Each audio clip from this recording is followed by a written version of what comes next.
Alright, here's the deal, this show is not worth the time, and you people aren't watching these reviews anyway, so I want to be done with this as soon as possible. That said, I'd hate to just drop this series without any closure, so we'll just blaze through the entire thing at a record-setting pace. Let's get into it. More teen girls are getting murdered, and it's discovered that the link between them all is that they are the most attractive women in the school. Velma tries to make the situation about herself by bringing up her missing mother. She gets booed. Then these people will decide that they will give the 5 most attractive girls in the school security guards. Velma gets offended at the idea of old white men ranking the beauty of women, so they pawn the job off onto her. There's a montage of girls acting like whores to get on the list. However, Velma is a dumb idiot and can't get the job done herself, so she pawns the job off onto Fred, who has recently been freed from prison.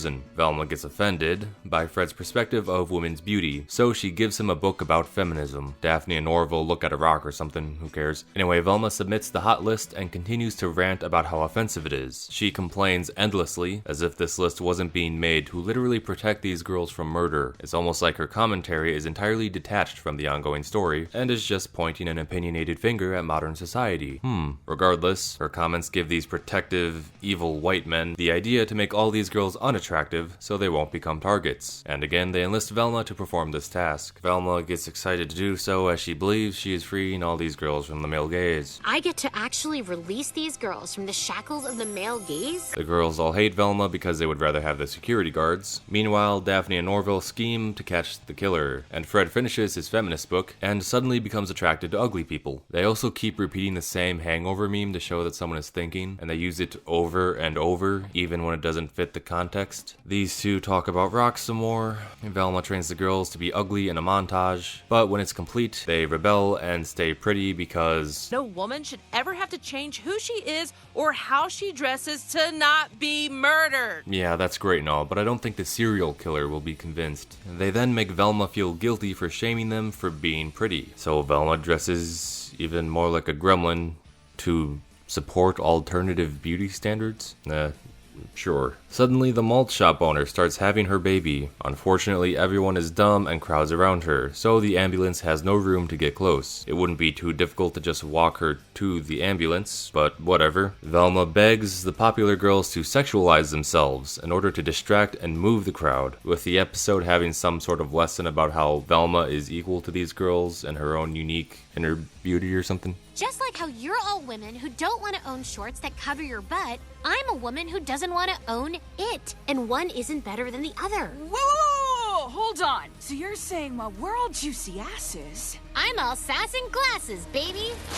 I mean, yeah, sure, tell yourself whatever you need to in order to cope. Alright, let's just break down this nonsense. The girls are likely targets for murder based on their beauty, so they get security guards. Velma has them lose their guards in favor of making them ugly to not get targeted. The girls don't want to do that because they simply feel like they shouldn't have to. The resolution is that Velma learns that she and the pretty girls are equals, with one being just as valid as the other, but that was never the issue. This was never about Velma and her validity, and these girls are still targets for murder no matter how valid their feelings are on the subject. It's all just vapid nothingness that has no point and advances no plot, and they end up just getting security guards anyway, just like they would have in the beginning, so this was all just a waste of time. I would say it's ironic how they criticize the male gaze so much while overly sexualizing these high school students at a constant rate, but it seems like the point of this episode is that they should be allowed to do this stuff without anyone pointing out how overly sexualized it is, even though they sexualize themselves in order to literally steal the gaze of the crowd. So it's a bunch of stupid bullshit. Moving on. Daphne derails from finding the killer to search for her parents some more. There's another montage to fluff the runtime. Then the episode ends with Fred confessing his love to Velma, now that he can see her inner beauty after reading his feminist book, which is even more bullshit because the writers couldn't make Velma a more wretched gremlin if they tried. 0% of her is beautiful, both outwardly and inwardly. She is just a hateful, annoying little meatball. I actually heard Meatball was really cool and beautiful. And to stay on brand with that, she rejects Fred's advances on the grounds that his inner beauty is detestable. But he just talked about how he changed and learned to appreciate women on a deeper level, which would theoretically make his own inner beauty greater, would it not? And thereby would make the reasons for her rejection outdated and moot. She claimed to have had a crush on him up to this point, but every time she talks to him, it is constantly nasty. But this is all hogwash anyway, because none of this is here to advance the story. My best guess as to why this is here is because it is blatant wish fulfillment on behalf of the writer. It is almost textbook self-insert fanfiction, where she puts herself in the story to win over the hot guy by showing off her inner beauty just so she can reject him because she realizes she is too good for him in the end. I'm not suggesting Fred doesn't deserve it, because he is also a dumb idiot in this show. I'm just attempting to read between the lines. And with that, we're one episode down.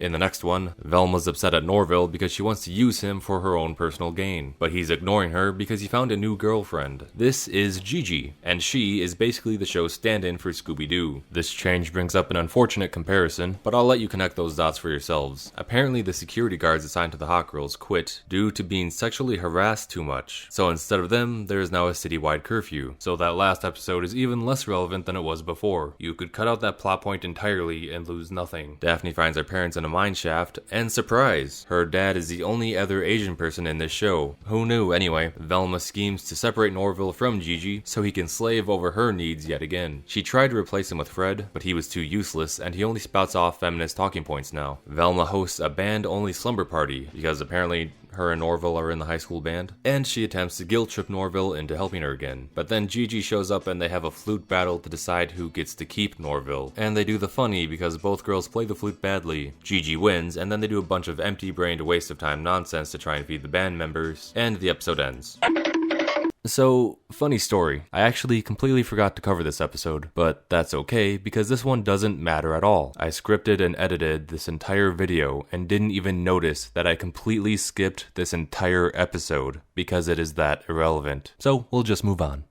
So now there's a festival, and in order to ensure safety from the killer, all women are required to have a date. Velma gets offended because of the sexisms. Single guy, you can enter. Woman with a date, you can enter. But she also protests the festival because of the danger. So she hates both the problem and the solution. Typical. She gets a clue that the killer will most likely be at the festival, so now she wants to go. Too bad she is an unlikable termite, so she can't get a date. But then she resorts to disguising herself as a man. Then the whole episode is all about male privilege, because everyone treats Velma nicely now that they think she's a man. Holy crap! No wonder men are so desperate to hold onto their power. This is the easiest shit ever. As a guy, I can do anything. Yeah, because nothing screams male privilege quite like a woman writing some of the worst TV ever made and getting paid stupid amounts of money for it. The killer shows up to chase everyone, they do the classic door gag, only to ruin it with obvious, cringy meta-commentary. Going through doors like this isn't physically possible. Oh God, you're right! My entire perception of reality is crumbling!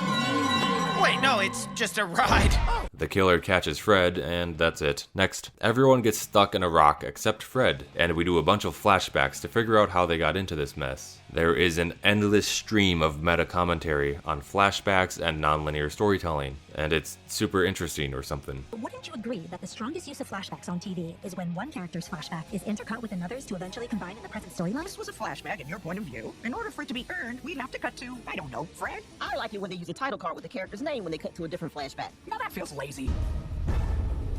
This show was written by writers. Meanwhile, Fred is imprisoned by the killer, and he learns that all the murder victims are actually still alive as brains in jars. A rescue copter comes to save the trapped group, but stops to search for Fred instead, since he is white and they are not. Fred Jones, the son of a wealthy white family, has gone missing.